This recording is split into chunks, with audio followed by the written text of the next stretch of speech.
What happens when a sensitive, creative child grows up between two cultures, England and Malta, yet belongs fully to neither?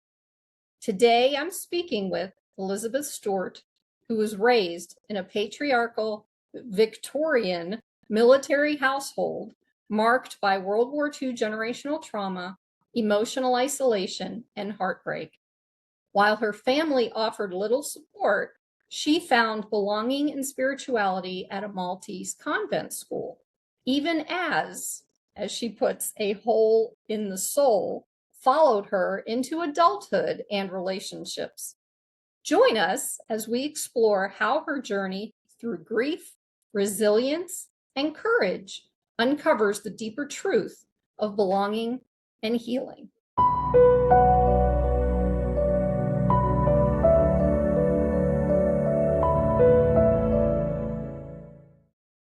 Now, before we dive in, if you're here because you're seeking truth, healing, and transformation, make sure to subscribe and share this episode with someone who's ready for their own awakening.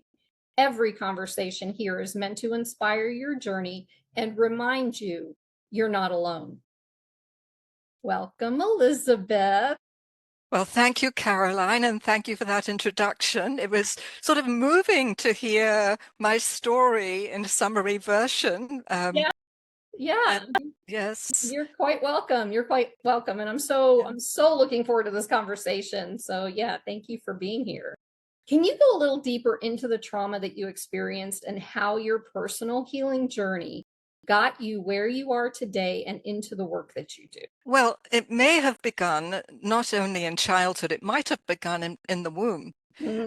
Because when I think back to how did I become the empath that I am, and really was over the top with as a child and young adult, I thought about my mother's pregnancy, and she was a young bride in England, and my father had to leave her there, and this was the early 50s, to go to Malta to visit his mother who was dying. And so when my mother was pregnant with me, having lost her father recently and having a sister who was terminally ill, she was left sort of alone in a foreign country while my dad, took the long journey in those days because it wasn't a hop, across Europe at that point. It was quite an endeavor to get from England to Malta. And so I think that maybe some of her own feelings may have been transmitted to me. But on a level that I can really identify with, I think it was World War II. I was born in December 1951 on the solstice, a child of light, you might say, but I carried with me the sense of grief from my earliest years. And I grew up in England and Malta, as you mentioned, but I remember the first time I went to Malta, I was about 2. And I remember seeing streets that had been blitzed and just seeing elements of the blitz everywhere. Malta was the most heavily bombarded place in the world. And so there were lots of stories, of course, I heard, but as a 2-year-old, you don't really understand what they are.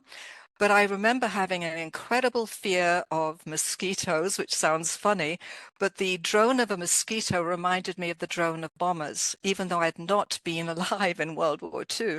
I couldn't watch any World War II movies, and anything to do with violence was just very traumatic for me. So that, I think, was a little unusual to have this phobia of mosquitoes, to the point that I wouldn't go to bed without building a kind of tent around my bed. I'd put chairs on either side of the bed and then put dressing gowns and towels and anything I could find to create a tent. And I'd only go into my bed when I couldn't hear any mosquitoes. And then I was in the bed. And that went on for a couple of years, but it was the mosquitoes that terrified me. I also had to surround myself with all my stuffed animals, of course, and I had a huge, huge variety of stuffed animals. And when I outgrew the mosquito phase, the animals stayed in my bed and I slept on the floor. So I was very I had every kind of stuffed animal you can imagine. And so many of them, there wasn't room for me and the animals. And that went on quite a while. But anyway, so I demonstrated, I think, at quite an early age, a real capacity for grief and attachment. And as you mentioned, I grew up in a very patriarchal household. In England, we used to live mostly on military estates, but in Malta, whenever we were there, because we moved every 2 years, we lived in my grandfather's house, which was 500 years old. And so I grew up in a house where it was enormous, this enormous 500-year-old house that had been, my grandfather had bought a farm and converted it into a huge, beautiful home, but then was widowed, which is why my dad went over from England to Malta. And so when we were in Malta, we went to live with my grandfather, who, of course, was a Victorian. And so he was the quintessential Victorian gentleman, and children should be seen and not heard, right? And, and I was sort of mischievous. I'd get into trouble and do all kinds of things that were a bit nefarious. Don't say Yeah. that about me, but okay. Well, it was a class stratified island, and I've mentioned the boarding school where we also had servants, and I would lock the maid in the garden shed or put buckets of water on the door so she'd open the door and the bucket would fall on her. I mean, My God. not very nice. I mean, I was not the nicest child, but I didn't mean harm. It was more an outlet for my creativity because this beautiful, beautiful house was out in the countryside with nobody around us at that point. Right now, it's surrounded by major expressways and quarries, and the whole area has been built up, really horrible. But when I was a child, it was just gorgeous. And I remember looking out of the windows at 4 o'clock in the morning and seeing horses and carts going to market, and just the rural life around the house was just extraordinary. And then, and I'll never forget, we had Giovanna was the person I terrified, and while the adults would be having a siesta or being otherwise engaged, she would take me for walks down the country lane near the house, and there was a sanctuary down there. Perhaps Giovanna was my first introduction to real spirituality, because we would go down this deserted lane and see the carob trees and the olive trees and just all the beautiful scenery. And then there's this church that was probably built in the 1600s, and just a beautiful church with an enormous tree in front of it that was wider than anything you could imagine. I used to climb the tree and just spend time up in there when I was old enough to go down the lane by myself. But looking through the window to the church, you couldn't get in because the doors were locked. You could look in and see the sanctuary light, and that mesmerized me. And I would just look through those window panes, barely able to reach because I was so little, and I could see the sanctuary light burning, and so that left an impression on me. And so given Malta's history of saints and fireworks and marching bands and everything else, I think my imagination was cultivated more by the Mediterranean than by the household, which was very British. So although my mother was Maltese and Mediterranean, we were brought up with a kind of stiff upper lip British kind of way, and that didn't necessarily warm the heart. Right. So the hole in the soul, I think, began to develop because I was this empath carrying, these memories of World War II, very, very sensitive, and finding myself not fitting in either culture. So anyway, I could go on with the story, but basically when I started school in England at 5, the other kids wouldn't play with me because I looked different. And all the children in my class were blonde and blue-eyed, every single one of them. And there I was. I mean, my hair was even thicker and curlier then. I mean, it was so curly that people used to think my mother was copying Shirley Temple and trying to give me perms and things. But no, it was natural. So I looked different, and the other kids wouldn't play, which made me, I think, very introspective in some ways, and I took refuge in art and storytelling and that kind of thing. And then when we went to Malta, again, it was every 2 years. I was very tall, and I sounded different. I didn't have a Maltese accent, so again, I was set apart by the way I spoke. So I grew up in both cultures until about 9 without any real friends. My older sister was 5 years older. My younger sister was 5 years younger. And then another one came along 5 years after that. So we were, every 5 years, my parents had a baby, and there were 4 of us. Wow. Yeah.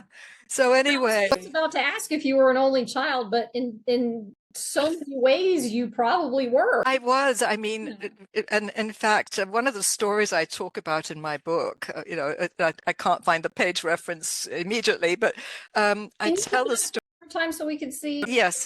Here we go. Unlocking epiphany moments. Perhaps you can see it without the reflection. Yes. When my older sister started school, she was, let's see, no, when she started school in Malta, she was 7 and I was 2 or 3. I was sort of annoyed that she abandoned me because in this patriarchal household, she was my refuge. And in those days, we wore skirts. And I would walk around the house with my head under her skirt, holding on for dear life, terrified of my father, and of not so much my grandfather, but my father had the most booming military voice you can imagine. I mean, he commanded the troops and everybody quaked. And when he would come up to the school, even the nuns would quake in their shoes, just that kind of a presence. Can I say something? Oh, please, I'm going off on a... We have, when we talked initially to go over some of the stuff for the interview, we discovered that we have a lot of things in common. And I'm going to ask you a few of those things when you're finished. But one of the things I don't want to forget is the presence of your father was so much like my father. My father was a JAG officer in the United States Army, and he was in for 20 years. And he wasn't really like what you would think like an infantry officer soldier would, with the big booming voice leading troops, but he still did that, so when you talk about that, when you said that, I was like, I heard him, like, come here, I want to talk to you. And it's like, oh my gosh. I understand what that's like, but go ahead, please. Oh, well, the booming voice is, Elizabeth, what have you been up to? What have you done now? Mine the accent. Mine was like, come here, I need to talk to you. If you're empathic, or if you've got this, it really, I mean, my other sisters weren't affected the way I was, I don't think. In fact, when we share our childhood memories, they just had a really wonderful, happy upbringing, and they can't understand what's wrong with me because I have sort of different memories. But again, if you're an empath, you're going to have a different kind of response. So I was occasionally smacked, deservingly. I was going to tell you before we got onto this thing about our dads that Diana started school, and so I found her toys. And one of the things I loved was her wooden carousel. That it was a music box, but when I went to play it, I couldn't figure out how to play the music. And so the animals were all trapped and they were wooden. And I figured, well, if I liberated the animals by breaking them off, they would have a good time and I would have a good time. And we did, until my sister came home and screamed, and then I did get a spanking for that. I remember I was not the best of children at that time. So so my older sister was very important. She was a shelter for me, literally. And her starting school was sort of detrimental.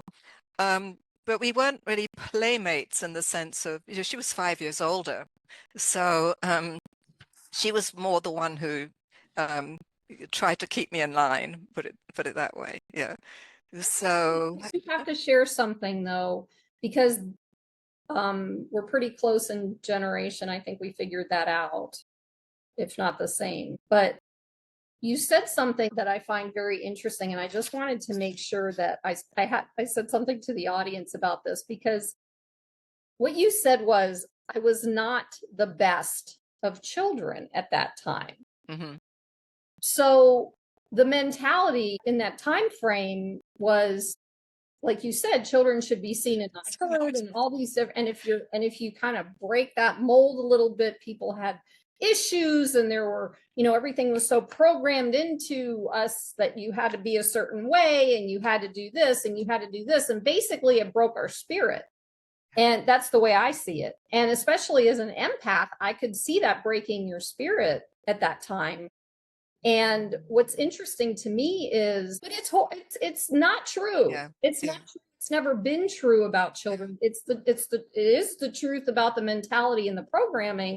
But you were, and as all children are, innocent and loving and all these different things, and they try to mold us into this way that they believed or were taught themselves that society wanted you to be. And that's not true, because I don't see that in you. I see this beautiful, expansive, and I can imagine you as a child, I would have like been your best friend. I mean, that's just how I was. Yeah. But in essence, there's this thing from that generation where they had these expectations of children that did not work with who children actually are, which is why most of us lost that truth of who we are, because they tried to, break it out of us, just like you would a wild horse. So, well, I don't think it broke my spirit. I think it made me sad. okay. And there's a difference. My older sister was the perfect child. She was absolutely perfect. Yes, Daddy, and did exactly what she was told. And she also somehow knew how to be, how to conform to societal expectations. I didn't. I was always uninhibited. Good. So, for example, I remember going to the beach, and we were wearing our dresses as usual and trying to figure out if it was warm enough to paddle. Or we weren't going to swim. It was the middle of winter, but it was probably December. We were walking on the beach barefoot, and Diana went in and lifted her skirt a little bit and stuck her big toe in the water. And meanwhile, I turned around, lifted my skirt up to my waist and chested it with my buttocks. That's the kind of thing that didn't quite go over too well. And so I was always yeah, and then the other piece I should mention is that it was not diagnosed. In fact, my younger sister, who now deceased sadly, she told me she knew all along, but I had undiagnosed learning disabilities when it came to math. I had no sense of direction. To this day, I still don't. Couldn't do math. To this day, I can't. They were undiagnosed, which meant that my self-esteem academically was zero. So although I didn't break my spirit, it again sort of reinforced I didn't quite fit in. And it was only when an amazing teacher showed up from the UK in Malta that life changed. And I suddenly realized that I might have failed the 11 plus in England, but in Malta, I could study archaeology and history and literature, and I could take part in TV programs, and we did, and we found Punic tombs, and suddenly I came to life, and that side of me really blossomed. So I went from being the mischievous nonconformist into suddenly being the stellar student. So something shifted quite dramatically with the advent of Judith Wood, and she got married on the island and eventually moved to Australia. Sadly, no longer with us, but I did get the chance to thank her for the impact she had on my life. And I think that her impact on me is one of the things that motivated me to move into teaching, because it was such a profound impact. I went from being, to use my father's term, useless Elizabeth, to suddenly excelling. And I was school captain for 2 years, or head girl is the English term. So I ran the debating society, I ran the drama club, I wrote the plays, I produced the plays, I ran the charity drive. I mean, anything, you name it, I did it. And then at home, I was useless Elizabeth. So I grew up in this kind of, I don't know. So I quite honestly wanted to stay at the boarding school. I didn't really want to go home for weekends because I loved being in this environment where I flourished and was respected and contributed. And I think that environment also developed my contemplative side a great deal. I found myself spending a lot of time heading to the chapel or walking in the quadrangle or going for contemplative walks, and meanwhile being very active in other ways. But I think my contemplative spirit got nurtured in that environment. But then when I went home, into the 500-year-old house, at times it felt like a prison, and I couldn't breathe there. I was surrounded by opulence, surrounded by everything you could imagine. My parents were loving, but they weren't demonstratively loving. And I think that sort of, the whole of the soul, the hole in the soul was there. And I became aware that spirituality was the answer. But then I fell in love. And then that takes us to a different chapter. So I'm going to be quiet here and let you say something, because I could go on and on. That's okay. That's okay. Because like, same as me, I've got over 35 years of information. I could say it could take me a year to share it. But I mean, the bottom line that I pick up on you, that I see with a lot of people, is that when we grow up it's almost like we choose the environment that we are meant to grow from. So we choose our parents and they're a certain way, and then we choose, all these things ahead of time before we come down to the earth plane. And then we start having these, experiences. And on these experiences, we discover and uncover our truths, but we have to kind of experience the dark side, so to speak, and that so we can find that light and uncover that truth within. So for me, hearing you is like, that's not who you picked. Your parents to be, prim and proper, but even though that's not who you were, because you needed to learn the opposite of that. And so you blossomed when you were in school, because it was the opposite of that, but you were aware enough at that time to be able to accept and kind of dig in. And like, I didn't have mine was an entire lifetime of figuring all this stuff out. Like I didn't really know things were wrong or things were off when I was a child. I did, because I went out into nature and I hung out there more than I did at home. So it was similar, right? Yeah. But it's like nature did for me what school did for you. It started to bring out your truth. And that's like the point behind all of this human healing journey that we are on, to discover and uncover that truth that we hold inside of us. So you weren't going to find that truth within the family and that home structure, literally structure, because it was all structure for you, because you were a wild child. And so was I. Yes. I can see, feel, and hear everything that you're saying, because I felt that myself. We kind of went in different, trials and tribulations along the way to figure out, come back, but it's the same stuff. It's like, it's bringing out that truth, and that's what you did. And that's what I find so intriguing. And you're a wonderful storyteller. I love, and of course the English accent helped. It's a singing. It's like you're singing me a story when you talk. So the combination is beautiful. But I wanted to bring up a couple of things that, before we get into the next questions. When we were talking, you had mentioned earlier, we were talking about the whole generational trauma, the World War II, all these different things. And it led to, make sure I find this in the notes. Where was it? It was like that, the grief and the attachment, those traumas. Can you go a little bit deeper into that in relation to the generational trauma piece of that? Because a lot of that happened with me. My family, I've explained to, on this podcast a few times, how my family, I'm a second and third generation Holocaust survivor. So those same things were kind of going on with my experience in my life as well. So I'd like it if you could go a little bit deeper into that attachment and the trauma as you experienced it, relating back to the generational piece of it, if you could do that.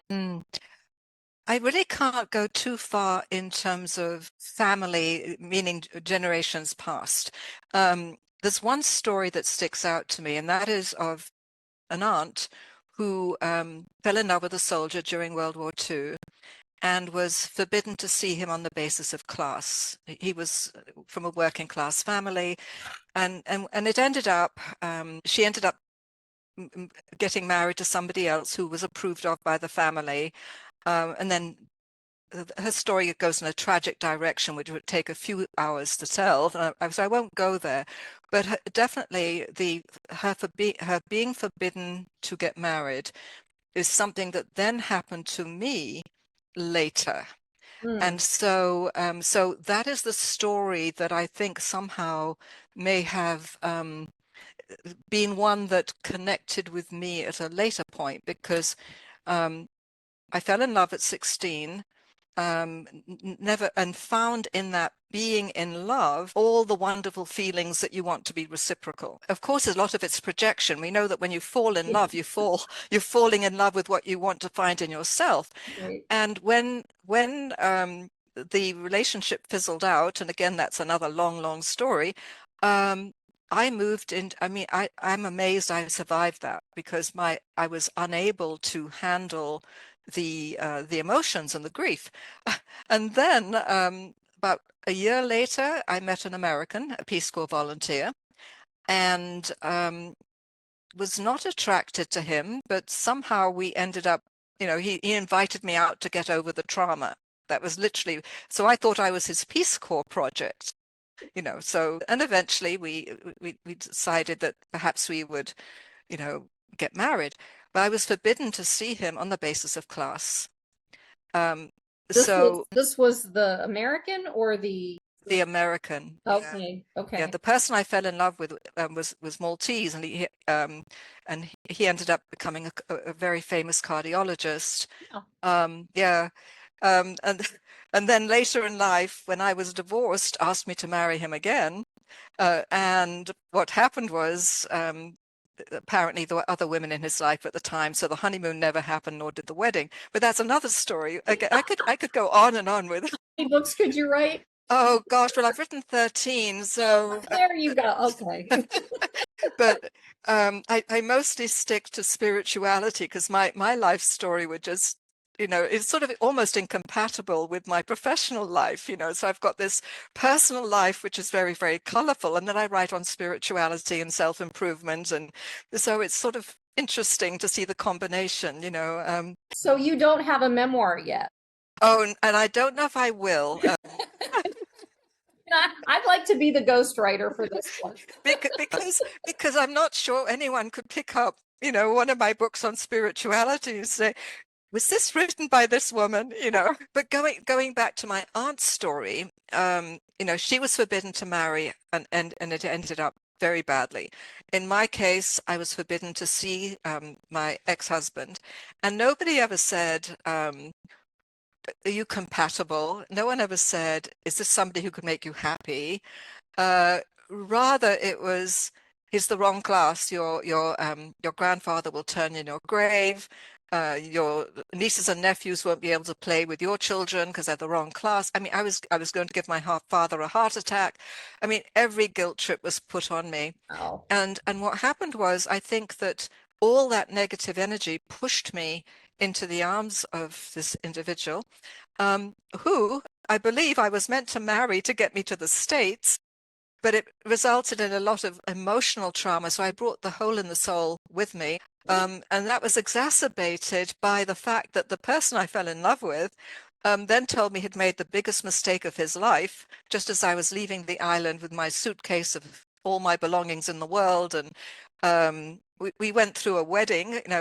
My parents gave in the end, because the alternative was for me to elope, and that would have been a disgrace to the family. So they allowed me to get married, and it was a very staid kind of affair. And on the day after my 22nd birthday, that was the wedding day, and I literally sent my books and things by parcel post to the States, got the largest suitcase I could, tied together with string. It fell together in Heathrow. I ended up using leftover wedding cake, because in Malta the wedding cakes are made of almonds, so they're not made of regular sugar and that kind of thing. It's just almond paste, incredible. But the hotel staff tied my case together for me, and I gave them away the wedding cake and came to the States. And that's how I got here. Wow. But the hole in the soul came with me, because I hadn't worked on it. Instead, I'd looked for relationships to fill the gap, and the hole in the soul was there. I do, as we all do. So now that we're on that little phrase, I love that phrase. That's wonderful. Because you've been discussing it, can you also talk a bit about what the antidote to the hole in the soul is? Because we all have that. Yeah. At least, or have experienced it a few Mm-hmm. times in our lives. Well, I think this is where my work on epiphany moments comes through. Mhm. It's a question of being able to see, which is why I wanted to write the book. How do we see? And when I was in Malta, I assumed I was very liberal. A lot of my friends were from different social strata, much to my parents' dismay at sometimes. But I had friends from every social strata, every nationality. I was, very inclusive, and thought I was above bias and prejudices and so forth. But my ex-husband came from the back of the yards. And so he was a Peace Corps volunteer. We had no money. And we moved into the back of the yards and lived in a two-flat with his parents downstairs and we were upstairs. And I found myself reacting to the environment. First of all, I could smell the stockyards and all the butchering that was going on. And the smell of the stockyards made me want to throw up. Then it was interesting to see women in the streets with their hair in hair curlers, wearing aprons and slippers. And I had never encountered anything like that in my life.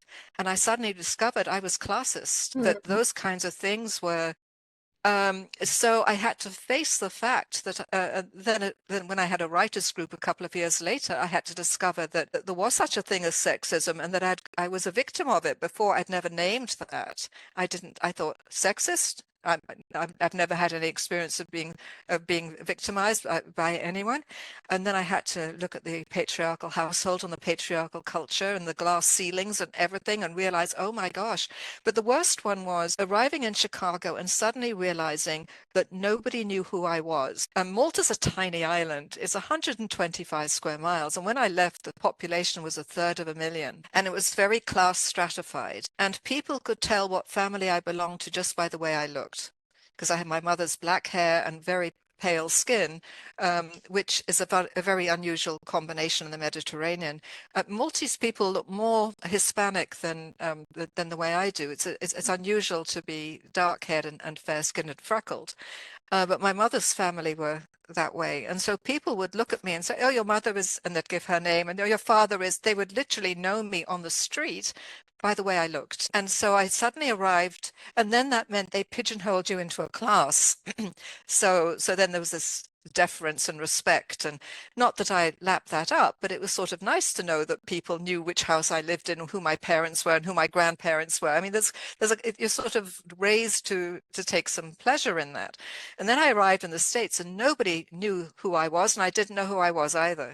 Mhm. Nobody knew me by name, and I'd just taken on my ex-husband's last name, and which I jettisoned, so Stewart is my birth name. I didn't know where to go. I mean, Malta's so tiny, you can't really get lost, except till you go into the villages, which are like a maze, and then you can get lost, particularly if you're driving. But to go from a 125 square mile island to the city of Chicago and not know which street was which. And I really felt existentially lost. Didn't know who I was, what I was, nothing at all. So that is the hole in the soul. And then the antidote for me was spirituality. Mhm. I began reading books. I began having conversations. I had a friend who was a priest at a parish near us, and we had long conversations. I began writing poetry. So for me, it was an intellectual path. It's not the same for everybody. I think Hinduism has different paths. There's the yogi path of love, the bhakti path, and so forth. But for me, it's been largely, I think, spirituality in two ways. One is through contemplation, Mhm. silence, and that. So connection with the Holy One, connection with divine, it has been something very, very significant for me. And I haven't gone into this, and there's probably no time to go into this on this particular call. But in spite of being the naughty child, I was also a mystic. Which people didn't recognize. And I didn't realize it myself either. I think a couple of the nuns did because they tried to recruit me for the order.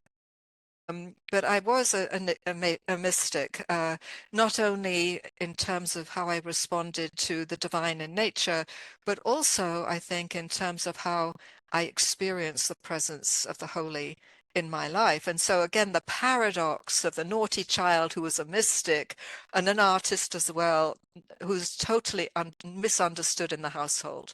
Sure, sure. Well, you know what? We could probably get into the mystic piece of it because my next question was Yeah. actually if you could go a little bit deeper into how you became a spiritual guide. I'm sure the mystic piece of it is part of that. Probably is. So go right ahead. Yeah, probably is. Let's see. I think first of all, when I had this existential crisis, the good news was that I had a graduate assistantship at DePaul. And DePaul became my safe space. It was the most important place in the world for me. That's where I felt at home, in an academic community where I could teach and discover the joy of teaching. And it didn't matter what I was teaching, I found some way of making it really relevant. So I started off teaching basic college writing. Mhm. And I were talking about 1974, and my syllabus had I focused on racism, sexism, homophobia. What else do we look at? Any kind of ism or phobia you can imagine. That was my focus. And it wasn't because I was taught, it was because I was able to see what the basic syllabus was and then look at it and say, well, what do I want to teach? What's important? So for me, I think teaching has been very significant. So that was one piece. The mystical piece, how can I explain it? I did have some very unusual experiences growing up, just of God's presence, where without going into details again, well, first of all, when you're talking about the mystical, it's ineffable. You know, you can't, there aren't any words for it. Right, right. Well, will you go into like one experience so people can get an understanding what that looks like? Okay, let me see if I can come up with one which I'm willing to share, right? Yeah, yeah. Let me see. Well, I suppose some of the mystics talk about experiences of the presence of the Holy One, and they have a physical reaction. Okay. And in my case, it would be like being on fire. Mm. So I would be conducting, I wouldn't even be sitting down praying, it would just happen. And I would have to then go and find a quiet place where I could be on my own. But it happened a few times.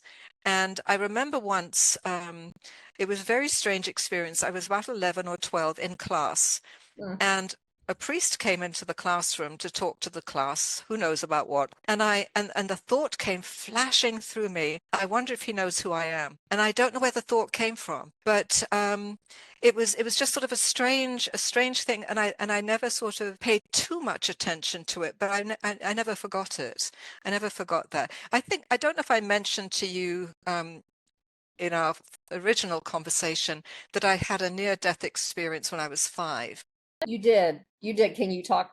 Well, because I'd like for you to share that. Yeah. But I want to know because I've had something like this happen before, and I don't know if it's similar. I don't know because I've had a lot of weird things happen throughout my life that I kind of dismissed until things started coming back around. And now that you brought it up, because I remember there were moments where I was around people of that. I don't even know what word to use. I don't, words can sometimes dismiss, but like the priest that you were around and you had that thought, you wonder if he knows. I've been around people like that before and had that thought and not know why I had that thought. And then, like I said, because I didn't know what that thought was or why I had it, I just dismissed it. But you just reminded me. So does that mean anything? Or is Yes, it? yes. Yeah, it gives me clarity as you're saying it, because I think what it means is that all of us have this capacity, but how few of us know it and how few people recognize it in others. So it goes back to that really famous quotation from Teilhard de Chardin. We are not human beings having a spiritual experience, we're spiritual beings having a human experience. So I think that what I'm talking about is in that moment, I wondered if he could see me as a spiritual being and not just as a silly little girl sitting in a classroom who's Mhm, probably half asleep to whatever he was saying. mhm. But I'm not sure that even he knew who he was. I don't think most of us do. I don't think so. So for me, it was a moment of clarity, and perhaps that's what you're experiencing too, Yeah, yeah. because we all have that capacity, and that's why I like teaching. It's why I write. To I think I've always seen my mission as helping people wake up. Yeah, but there was now you just remind me of something else that happened. Go on. I was in a class one time with some friends of mine who were running the class, and it was a Native American class in Pennsylvania. And so there were some people who came in like from the American Indian movement and different things like that. And at that time I didn't have enough self-esteem of myself to really recognize that the response from one of these Native Americans was not about me. It was actually something he did recognize about me, because someone had shared that with me later, where it was like, and I didn't believe that about myself back then. But what happened was, everybody's hugging and saying hi and even introducing people. And even if they're strangers, everybody's hugging. We came up to each other. We were like this far apart. And I started to hug him and he backed away. And I thought there was something I had done wrong, or, at that time, Wow. or whatever. It was sitting with me for a while during the day. And then I went later to talk to my friends and I was like, what just happened? And he said, your light is obviously more powerful than, because he's got some stuff going on, right? So he did recognize me, but I didn't know that he recognized me. That's the same thing that you're talking about? I believe so. Yes. Okay. Yes. So somebody is recognizing it and cannot handle the light. Yes. And I've actually had several other experiences later in life, the same, Hmm. you know. It's But that's then another experience, which was not so happy, when somebody made an appointment to see me, and I thought it was for spiritual direction. And, it was at that point I had an office in my home, and so invited this person in. And he sat on the edge of the couch and very intently looked at me. Tell me how you've got what you have so I can have it. What's your secret? It was terrifying. I mean, I just felt, how did I feel? That somebody was like a vampire trying to steal what I had, which is innate, which I was born with. I take no credit for it. I mean, I've done inner work. I've worked with therapists. I've worked in spiritual direction with spiritual directors. I've done my own inner work, but whatever I have, as it is for all of us, is innate, and it's a gift. It's not something I can take credit for. And to have somebody want the formula so that that person could have the same whatever, it just felt like such a violation of my space. And there he was in my home, in my study. And I just wanted him out, and sort of, it was just horrible experience. Yeah. Yeah, I think I've had clients like that too, similar, but Yeah. it's almost like you got to sage the house, wash your hands in cold water, splash your face, do all of it, get it all, Smudge stick, whatever. everything. Oh my gosh. Well, that's interesting because I've never really had a conversation with someone who's experienced these. This is the first time I brought this back up. You just reminded me of, these experiences, but that was pretty cool. Anyway, I'd like for you to get into that NDE a little bit. So, because NDEs are I love hearing these stories. I think that they're so expansive and so helpful for people, especially people who don't understand what the afterlife is or what happens to us, after we leave these human bodies, suits, whatever people want to call it. So yeah, I would love for you to share that. I think that would be great. The story of when I tried walking on water. Okay. And this is my older sister's doing. Now, remember, she's protected me all her life, and there I am, 5 years old, and I'm used to putting my head under her skirt. Well, probably not at 5, but certainly till I was 3, I did. And we were in Switzerland visiting relatives, and my parents had gone to the airport to pick up my grandfather, and I was at the lake, Lac Le Mans in Geneva, and I was with my cousin Anne-Marie, who then was 13, my cousin Simone, my cousin Michael, my sister Diana, and there I was, 5, much, much younger than everybody. And Diana demonstrated how she could walk on water. And what she was doing was walking on the ledge of a boat jetty. And so then she dared me to walk on water too. And I thought, well, if she can do it, I can do it. And probably I'd heard the story of Jesus walking on water. You know, I'm sure I was familiar with that Bible story. So I took one step off the boat jetty and sank.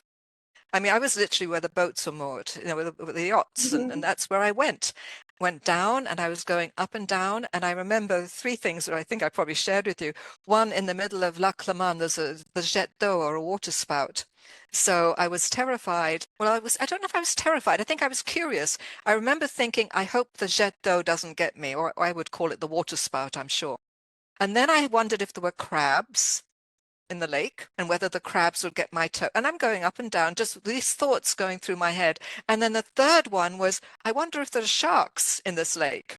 Okay. And then I stopped wondering and I stopped struggling, and I wasn't even trying to swim or save myself. I was just going up and down and sort of moving out of this world. You know, so I didn't see any great lights, but I definitely was moving into a place of darkness. I mean, I was moving out of consciousness.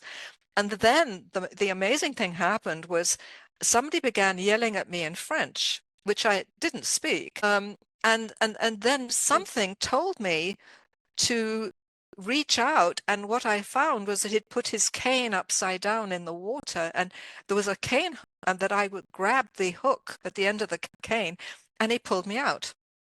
And he was somebody, all I know is that he was most likely, because he disappeared, most likely a World War II vet, you know, probably injured in World War II, who happened to be walking past, saw people screaming. No one came to anyone's aid because all the passers-by thought we were fooling. They didn't realize there was a drowning going on. But he stopped, yelled at me in French, and somehow I was out of the water. And then in the commotion of the ambulance coming, my aunt was a doctor, was giving me CPR. He just disappeared, and nobody knows what happened to him. But I think that moment for me, even though I didn't realize it at the time, I think that was an indication that there was something I was meant to be doing with my life that was not going to be ordinary. There's no way I should have survived that episode. Yeah. And so I always loved the water, but I learned to swim with one toe on the ground always. So in a swimming pool, I would get my big toe blistered because I couldn't put my head underwater. And I learned to swim eventually using a mask and snorkel. And I could swim on top of the water with a mask and snorkel and flippers, but I couldn't take them off. And it was ages. And what broke that for me was the glass fell out of the mask. And then I learned to swim without it, because obviously if you don't have any glass in your mask, you can't swim. So yeah, so that's a sort of a foundational story for me. And I think back to it, and it definitely was an otherworldly voice that called me out of the water.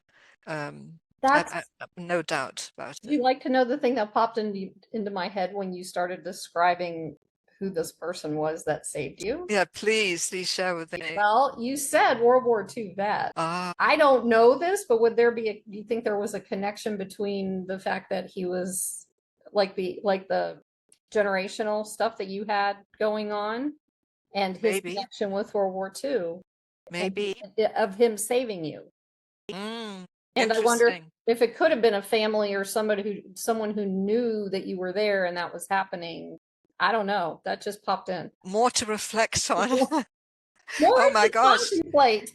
Oh, absolutely. I'll need a quiet walk in the forest Yeah. to Have think you about that. never thought about that before? No, I hadn't, but that's the Interesting. first time. But that is interesting. And certainly that would have been mid-50s, probably around what, 55, 56 when this happened. Still very close. I mean, only 10 years removed from the end of the war. Hmm. Um, and he was French speaking. The Swiss were neutral. If he was injured, he was probably French, you know. I mean, so that's a little bit unusual too. I hadn't even made that connection, you know. So I do that sometimes. I like your connections. Thanks. So I've got one more question to ask you related to your book. Mm, Then before we wrap up, I'm going to ask you some questions that I ask all my guests. So right. first, here's the question. What role do epiphany moments play in inner guidance? If there aren't any epiphany moments, then I don't think the guidance has happened at all. And I would make the same statement about life coaching, spiritual direction, therapy, education as well. If there isn't some aha moment, what's the point? And it may not be on day one. It may not be during the contracted time. So in other words, let's say you hired me for 3 months and then you didn't have an epiphany moment during those 3 months, but during the fourth month after we finished the contract, there's a huge aha moment. So in other words, it doesn't have to happen during the session, during the contract, during the class, but so long as an outcome is a different way of seeing, then it's been worth it. If nothing happens and everything remains the same, then it's been a waste of money, a waste of time, a great big disappointment, and I haven't done my job properly. And is there possibly not a willingness of the person that you are working with to have that happen? Is that yes, that can, sorry, I interrupted you there, but no, you're absolutely right. Sometimes people are so driven by the shadow, so shadow possessed, that nothing is going to make a difference. Right. And in those cases, and I go into that in the book, if somebody is so shadow possessed that you don't want to meet with them because you feel energy drained, you feel you sort of dread the meetings because something is wrong, and you feel that the person's not making any effort, then my recommendation is don't work with that person anymore. Terminate. Yeah. Yeah. And what so I'm going to bring up my own personal experience with aha or epiphany type moments, because I have learned throughout the years exactly how they work for me.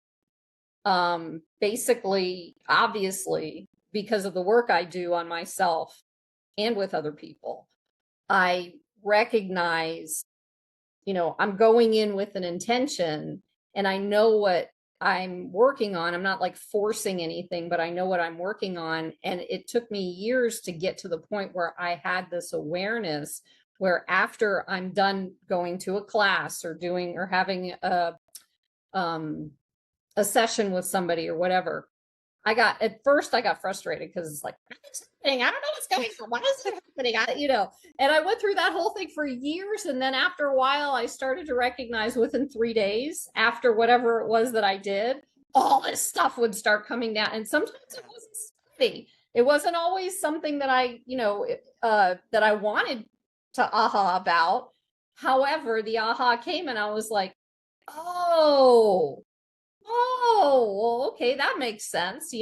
Everybody's got their own. If you are intentional and if you are desiring of change, I feel these aha moments will be there for you. You just, as you go through your journey, you just get to figure out how they work for you. Because some people's, like for me, is 3 days, right? It could happen a couple of days later. Rarely, and I could be wrong, but rarely does it happen in the moment because your brain hasn't had an opportunity to catch up yet with the experience.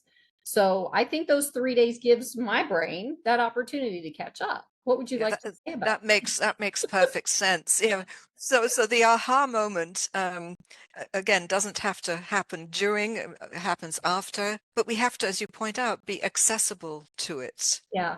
We have to be accessible, and that means taking time for silence, taking time for rest. It means taking time to giving for other people as well, because apart when I talk about my journey being primarily, sort of the intellectual path and the teaching path, the teaching involves giving and being present to others and eliciting from them their own power. So what is my role as a teacher? I see it as a way of empowering other people, and so to the point that then I become irrelevant. I'm simply the catalyst for their own journey. Whatever I'm teaching, it doesn't really matter, as long as we get to that point where they suddenly realize that they have the capacity, the potential, and the ability to be whatever they really want to be in life. So anyway, those are very powerful words, and I honor you for saying them, because not a lot of people who teach or educate or do healing work or would say, it's almost like you allow the space to be and then you get out of the way so they can heal, so they can do, because they're the ones who heal. You as a healer, we are not the healer, they are the healer. So when you can admit that and share that, that's a very powerful thing for me to hear, because it's nice to know that there isn't some other, to me, like it's almost like there's another agenda rather than being there to support the healing of somebody else. I'm here because I'm the guru, and you are the one who's going to heal because I told you something or whatever. And I never saw it that way. So I'm grateful that that was beautiful. Thank you for saying that. Yeah. Well, it would be impossible for me to take the credit. I mean, go back to my learning disabilities, to being useless Elizabeth, it's coming from this tiny island. Mhm. So it's pure grace, to use the phrase amazing grace. And one thing that we don't have time to go into is that I was gifted with the ability to heal with the imagination and with imaging through a near-death experience my son and I nearly had together, also involving drowning. I don't know if I told you that story. It's called Image Guidance. I've written 2 books on it, but I do healing work with imagery. And the process came to me from the universe. I do not take credit for it. Literally, we'd gone to the beach. There was a warning sign, warning, death may occur. I looked at the bad sentence structure and thought, warning, death may occur. What does this mean? Let's get in the water. And in the water we got, and the riptide took him out, right? But I'd had an experience the day before in prayer of seeing a plastic Jesus raising his hand out to someone who was drowning. And I didn't know what the image meant. When we were at the beach, and my friend who was 80 went after Peter, and my daughter tried to go after, and I said, go back to the beach. And I simply stood there, put my hand out, and a wave brought him to me, and we got out of the riptide together. And I realized when we collapsed on the beach that I knew what to do because of the image that had come from the day before. And in that moment, I knew how to use imagery and healing. And I've done a lot of extensive healing work with people with the most amazing physical and emotional and spiritual conditions. One of the books is Image Guidance, a Tool for Spiritual Direction. The other is Image Guidance and Healing. I used my married name when I was writing. The last name was Vanek, V-A-N-E-K. Anyway, so that's a little aside about healing coming to me. So I see myself as a vehicle for consciousness. Yes. I am not it. Yes. Just as you're pointing out, I'm not the guru. I won't be the guru, but I allow it to come through me. Yes. Yes. Agreed. Yeah. Okay. No, well, that's how I see myself in the same light. So when you said that, it just resonated with me. So I was, yeah. Because I don't see myself as a guru at all. I mean, I know a lot of crap. And I get a lot of downloads, just like, whatever, but it's not whatever download I get, I hand over and you do with what you will, or, I cannot go any further than that because I can't go against your free will, so that's kind of how I recognize it. I don't know. Anyway, if you could offer one piece of advice to someone just starting their healing journey, what would it be? Wow. Be gentle with yourself. Be gentle. And what do I mean by that? You can't rush it. It takes as long as it needs. I mean, the hole in the soul stayed with me decades and decades. I'm laughing because mine was over 35 years. So yes, I understand. And I was healing others still with a hole in the soul. Yeah. I think it's gone away, not 100%, but perhaps 99.9%. And occasionally it comes back, but it's mostly gone. Never supposed to go away. I mean, no, it keeps us humble, you see. Right. Oh, wow. How do you define awakening? Oh, well, I think it involves going beyond the humdrum, ordinary problems and occupations that we have. How am I going to pay this bill, and what am I going to do with this ailment, and thinking instead, okay, what is the universe saying to me today? So I think awakening it's about seeing. And again, I love books. So here's Dante and the Divina Commedia. And what happens to Dante? He has to wash the filth from his eyes, the filth of hell from his eyes before he can see. And as he learns to see, he learns to see not only the problem of evil, but he gradually learns to purify his vision so he can behold the beatific vision. He can move beyond hell towards the heavenly realm, and it's a journey, but he has to go up the Mount of Purgatory. He has to, and then there are different levels to seeing. So it really is about being able to see. And again, I go into this in the book, getting rid of biases, assumptions. So awakening means seeing truth. It means being a truth seeker and a truth speaker. And you can't be on a journey of awakening and be enthralled by lies or the glamour of lies. Hence the subtitle or byline of my podcast, Uncover the Truth of Who You Are. Oh, yes. Yeah. So it's interesting because I love asking questions to people because I came up with the title. It was just like, like you did with the picture with son before we started. I think that was before we started talking. Right before. Like you're getting your impression of what that looks like for you. But it's the same way with when I ask these couple of questions about awakening soul divinity. It's like, what is it that, like, I came up with it with my intention. Now let's see what other people show from theirs. But it's interesting how they kind of resonate. Yeah. And then there was something else I was going to mention too, that you brought up this book, this most recent book, but there's so many, because you're a book person, I am too, but I don't know if I can keep up with you. The book that you brought up called Conversations with the Birds. Oh, the Conference of the Birds. Conference, that's right. Conference of the Birds. I have that, and I just started reading it, and I have to read really slow because I want to be able to understand it. But I think that was also a similar message that of this, like the one you just mentioned, of what that is with awakening also. Is that correct? Yes. I've used the Conference of the Birds for a long, long time in classes, in workshops, in retreats. It's a 12th century poem, basically. And all the birds are going off in search of the Seymour, their spiritual leader.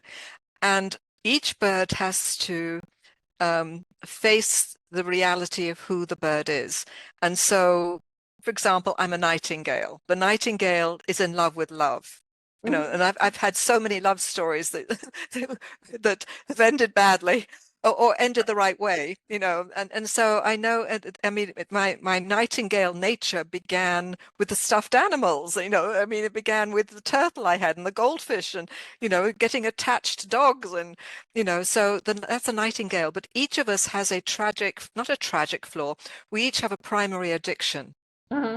I'm not talking about alcohol and drugs, or sex or whatever. I'm talking about a primary addiction in terms of how we relate to the material universe.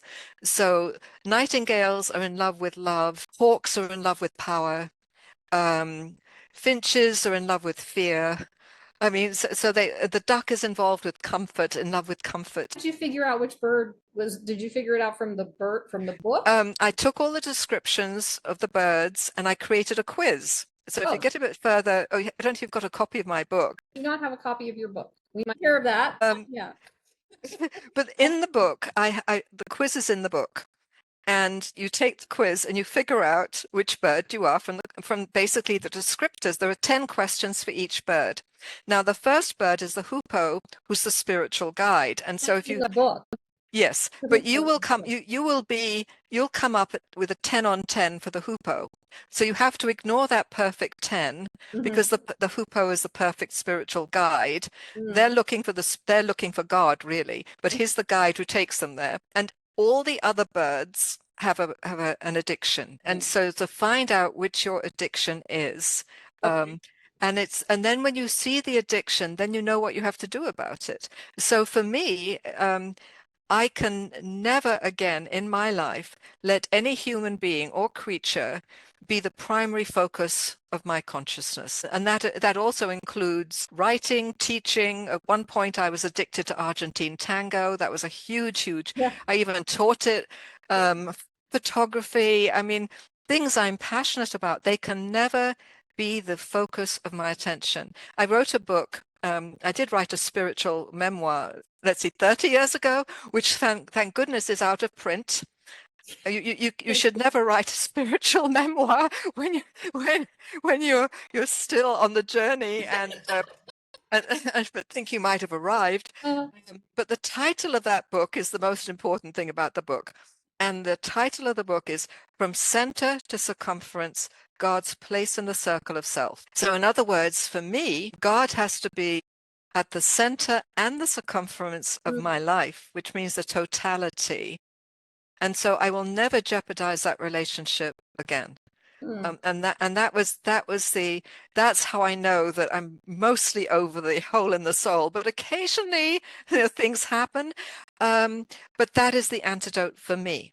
Right. And I think perhaps sometimes the addiction comes because we're meant to turn it around and do something with it. So even jumping back to family of origin, what I gained from my father was leadership skills. That's what I've inherited from him. Decision making, ability to see the whole picture. What I gained from my mother was an ability to transform spaces into beautiful spaces. That's one thing, but also she had a great deal of sympathy for people. I think in my case, it's more empathy than sympathy, but my mother always felt sorry for people and was as generous as she was able to be with them. And so I think that my mother's sensitivity and generosity, and then my father's leadership have been very useful for me as I've been a guide for others. Yeah, we always fight against the bad stuff that we get from our parents, but we forget about the good stuff we get. Yes, So that's, I'm absolutely. glad you Yeah. mentioned that. And I want to ask before I get to the next question, what I believe you said what it was, but I just want you to be specific. What is the focus of attention? Or what, I don't want to use the word should, but what should the focus of attention be if it's not all that other stuff? Well, first of all, it depends upon the individual. I mean, for me, as I said, it's God. There's no doubt in my mind. Somebody else might say ultimate reality.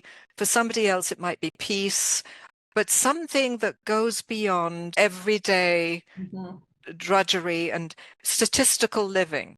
Got it. Okay. Statistical living. So there's a poem by W.H. Auden, and in the poem, the subject of the poem goes to school on time, serves in the military on time, buys appliances on time, makes his car payments on time, gets married on time, produces offspring on time, votes the right way, and then dies on time. And people go through life that way. And it's so sad. It's tragic. And that's what is the focus of this person's attention? It's conforming Time, yeah. and being on time. And so people can be religious and not awake. And sadly that's the case. So it's not religion that's a solution. It's really spirituality, however one defines it. Yeah. Yeah. Spirituality.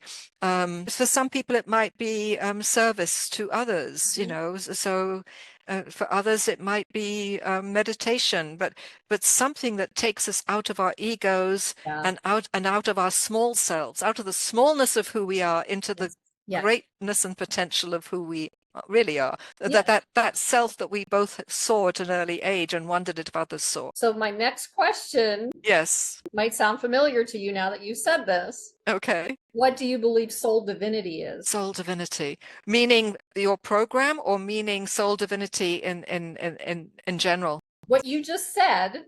Okay. Soul divinity. Okay, let me and just say it without any preparation. Okay, let's see where I'm going with this. Okay. I believe in divine union, and going back to the mystical journey, the purpose of the mystical journey, it's the classical journey is threefold. It starts in the darkness, in the dark night. It moves to the place of illumination or seeing, and then moves into the place of union. And that union is with self, so one's unified within the self. It's with divinity, however you define divinity, and it's with the cosmos and beyond the cosmos. It's with all beings, all beings sentient or otherwise, because there may be beings who aren't sentient, but it's a state of union. So soul divinity, I think it's connected to immortality, and it's connected to all that is and all that will be and all that has been. So it's that kind of a thing. And we find our our union, in that oneness. So that is my understanding of soul divinity. Would you consider soul divinity as the truth, that truth of who we are? I would. So the truth of who we are. Yes, absolutely. Where you experience something so phenomenal that there are no words. And if I could share one more mystical experience with you Sure. that I had with I was at the Parliament of the World's Religions in 1993 and happened to sit next to somebody who was introduced to me as a sheikh. He was, I'm not going to name him, but he was he was very well known in Greek Orthodox circles because he practiced his Greek Orthodoxy. He also was a sheikh in the Sufi tradition. And what other religions did he practice? And he was also a devotee of Kali. So he was multi-religious, and you looked at him, and his eyes were it was like looking into pools of light. Mm. And we sat next to each other, and in the middle of this presentation on Teilhard de Chardin, he put his hand on my hand. I put my hand on his hand, and there was fire, literally. I think we merged, our spirits merged in that moment. I can't define it in any other kind of way. He got up and left, and I got up and found a prayer room, and I couldn't move for 3 or 4 hours because of that experience. We had contact later, just by there weren't emails in those days, or if there were, we weren't using them. But I think or there were computers and I wasn't using one yet. But anyway, we exchanged a few postcards or notes, and then one of my students told me he'd died. Student, yeah, so that was very sad. But the my point here is that experience of union with another human being is, I think, what we're destined to as humanity, that there's no separation, but we're all part of that fire, that conflagration of fire, that union of souls, which is divine, so anyway, I think that's sort of my answer. My story is my answer to your question. That's beautiful. Thank you for sharing that. People get in touch with you. I've got 5 websites, but the best one, I've got multiple lives, so yes. Yes, okay. Yeah, the best one to get in touch with me is my ElizabethAnnStewart.com website. Okay. So that's Elizabeth Ann with an E, Stewart with a T at the end.com. That's the best way. And yes. And we're gonna have the links to your site, whatever links in the description anyway. So Right. I'd like to share this. So I didn't realize there were 5. Well, I still have my photography website up, which I should have brought down, but I wanted to keep it because I've got some photos on it, and I'm going to start chronicling family photos and things like that on the website. So, Oh, wow. so that the photography website's up. I also do wedding officiating, not very much anymore, but at one point I was doing a lot of weddings, and so that website is up. And but anyway, and then I have my writing and editing website, my book website for unlocking epiphanies, and then my Elizabeth Ann Stewart website. I think that's it for the websites. You never know. There's probably some website hanging out there in the middle of Yeah. La La Yeah. Land somewhere. Maybe. Is there anything else that you'd like to share with the audience before we wrap up?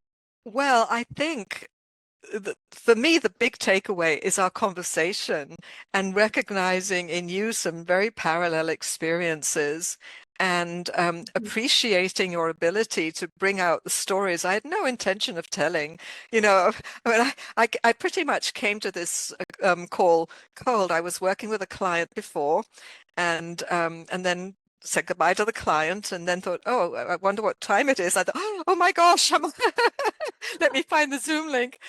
So, it's not that I had thought what stories I was going to necessarily include, but, your presence brought out some storytelling that I hadn't intended, but also your identification with some of the things and clarification. Really, really wonderful to have that clarification, especially what it is to grow up in a household where people are seen and not heard necessarily, or people are afraid, and how to learn to be a strong woman Yeah. in that milieu, right? Thank you.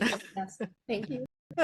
So thank you so much for inviting me, and I really appreciate the call. Of course. And so, Elizabeth, thank you for opening your heart and sharing your courageous journey with us today. You've shown that even when we feel out of place, caught between cultures, carrying generational trauma, or longing for love, there is still a path to belonging, resilience, and healing. In my own work, I call this giving grief a voice, because when we honor the hole in the soul, it becomes alchemy. It transforms our wounds into wisdom and our heartbreak into courage. And for those of you in the audience, thank you for being here with us on Awakening Soul Divinity. Thank you. Thank you for being here. Click on one of the videos below to keep going on your healing journey. And don't forget to subscribe.